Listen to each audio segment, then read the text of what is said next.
Right అండి. Next Surendra call చేశారు Saudi Arabia నుండి. సురేంద్ర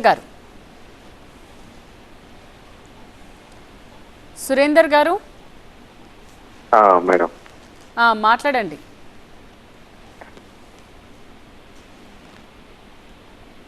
విష్ణు గారు నమస్తే అండి. నా పేరు సురేందర్ రెడ్డి.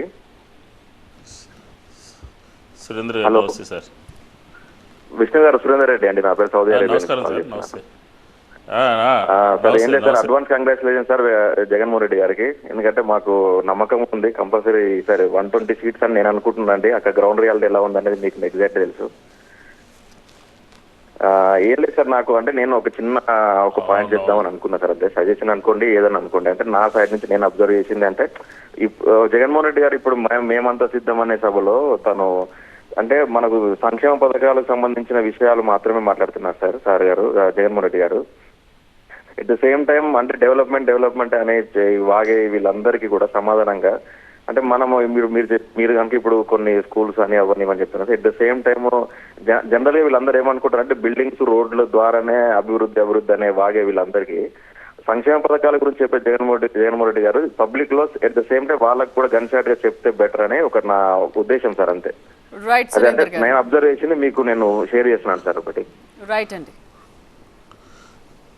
Correct sir. మీరు మాట్లాడేటువంటి అంశమే నేను ఇందాక చెప్పాను అనమాట. ఏంటంటే అదే ఒక ప్రభుత్వం మీద ఒక ఉద్దేశపూర్వకంగా బురద జల్లటము, లేకపోతే ప్రభుత్వాన్ని ఒక బ్యాడ్ ఒపీనియన్ క్రియేట్ చేయడంలో సక్సెస్ అవుతున్నారు. ఎందుకంటే పత్రికల చేతిలో ఉన్నాయి, ఎట్లా పడితే అట్లా టీవీల చేతిలో ఉన్నాయి కాబట్టి ఒక దాడి జరుగుతూ ఉంది. మీరు ఈ మధ్య చూసారు లేదో, ఒంగోలు కానీ ఆ నెల్లూరు కానీ పైన ఉన్నటువంటి సిద్ధం సభల్లో జగన్మోహన్ రెడ్డి గారు తన పరిపాలన ప్రోగ్రెస్ రిపోర్టు ఈ జగన్మోహన్ రెడ్డి గారు వచ్చిన తర్వాత 5 సంవత్సరాల్లో ఏ రంగంలో ఏ విధమైనటువంటి కార్యక్రమాలు చేశారు అని చెప్పిన ఒక ప్రోగ్రెస్ రిపోర్ట్ లాగా 2 గంటల పాటు 2.5 గంటల పాటు ఆయనే సమగ్రంగా మాట్లాడటం జరిగింది. ఇప్పుడు ఎవరో తెలియనటువంటి వాళ్ళు, చదువుకున్నటువంటి వాళ్ళు మాట్లాడేటటువంటి మాటలు కూడా ప్రతి ఒక్కళ్ళు కూడా మాట్లాడుతున్నారు. సంక్షేమము, బటన్లు నొక్కడము, ఇదేనా మీ ప్రభుత్వం అంటే, ఇదేనా మీ ప్రభుత్వం అంటే అంటున్నారు. ఇది కాదు ప్రభుత్వం అంటే. పిల్లల చదువు బ్రహ్మాండంగా 70,000 కోట్ల రూపాయలు పెట్టి బ్రహ్మాండంగా ఆంధ్రప్రదేశ్లో పిల్లలు డ్రాప్అవుట్స్ లేకుండా అందరూ ప్రైవేట్ స్కూల్స్ నుంచి గవర్నమెంట్ స్కూల్స్కి వచ్చి చదువుకుంటున్నటువంటి పరిస్థితిని ఆంధ్రప్రదేశ్లో క్రియేట్ చేయడం జరిగింది. దాన్ని అప్రిషియేట్ చేయాలి.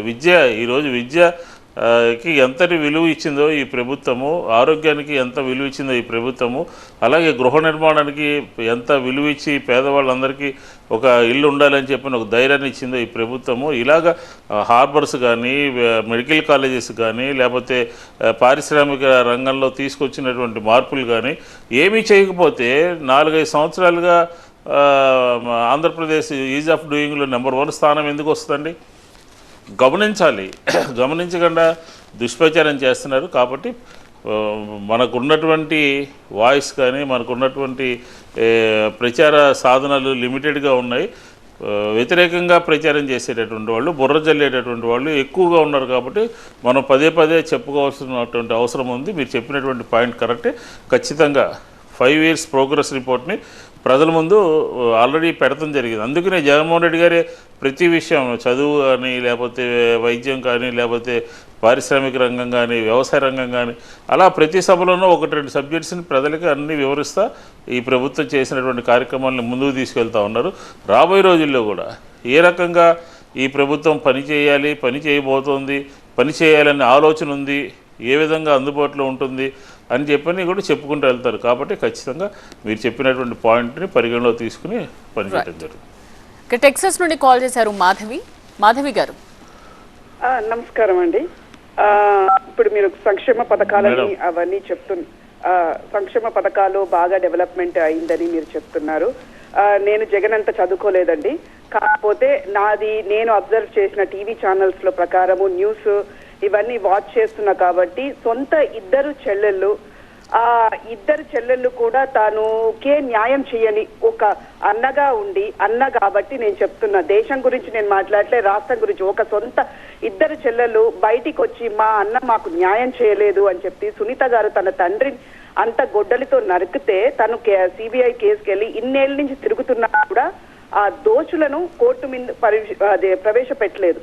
జగన్ గారు ఎంత దగ్గరగా ఉండి ముఖ్యమంత్రి ఉండి ఈ పార్టీకి వాళ్ళని శిక్షించి సరైనటువంటి న్యాయం చేయవలసింది. అలాంటి న్యాయం చేసినట్టు నేను ఎక్కడైతే టీవీలో కానీ న్యూస్ పేపర్లో కానీ చూడలేదు. సంక్షేమం పక్కా పెట్టండి. నెక్స్ట్ చూసినట్టు మీరు ఎవరైతే ఇప్పుడు రాయి కొట్టారో అది ఇదని చెప్పి అతను సతీష్ అని అతన్ని మీరు ఇంకా ఎవరైతే ఉన్నారో దోషులు అని చెప్పేసి కోర్టులో ఇమీడియట్ గా మీరు ప్రవేశపెట్టారు. నిజంగా అతను శిక్ష చేశాడా లేదా అని ఎవరికి తెలియదు. ఎందుకంటే చిన్న రాయి మేబీ వాళ్ళు ఆడుకుండొచ్చు కూడా. దానికి వల్ల కూడా మీరు బాగా ఏంటంటే సింపతి ఓట్లు వస్తాయని అనుకుంటున్నారు.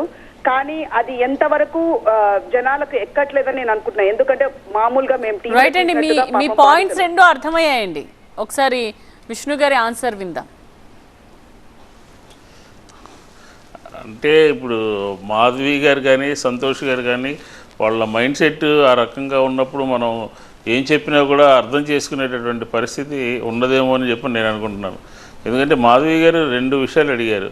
ఇప్పుడు మీరు చూసుకోండి, ఫ్యామిలీలో అనేక రకాలు ఉంటాయి. ఇప్పుడు మీ ఫ్యామిలీలో మీ పెదనాన్నగారు, మీ బాబాయ్ గారు, లేకపోతే మీ అన్నదమ్ములకు సంబంధించి, మీ అప్పచెల్లెళ్ళకి సంబంధించి రకరకాల డిస్ప్యూట్స్ వస్తాయి, ఒక కుటుంబంలోనే వస్తాయి. ఈ రాజకీయ కుటుంబాల్లో బయటికి వెళ్ళి ఏది మాట్లాడితే అది నమ్ముతారులే అనే ఉద్దేశంతో కొంతమంది కావాలని అలా డిఫర్ అవుతూ ఉంటారు, వాళ్ళు పక్కకి వెళ్తారు. కాబట్టి నిజాలు ఏంటనేది ప్రజల ముందు మన శాసనసభలో ఒకసారి రికార్డ్స్ పరిశీలించుకుని చూస్తే సొంత బాబాయిని అన్న కొడుకు చంపుతాడు లేకపోతే చంపిస్తాడు అని చెప్పని ఎవరైనా భావిస్తారో చెప్పండి? ఈ అనేక రకాల రీజన్స్తో మర్డర్ జరిగింది. దానికి సంబంధించిన విషయాల్ని ఆయన మీద వచ్చినటువంటి విషయాల్ని ఒకసారి కడప జిల్లాలోనే ఆయనే చెప్పడం జరిగింది, శాసనసభ వేదికగా చెప్పడం జరిగింది.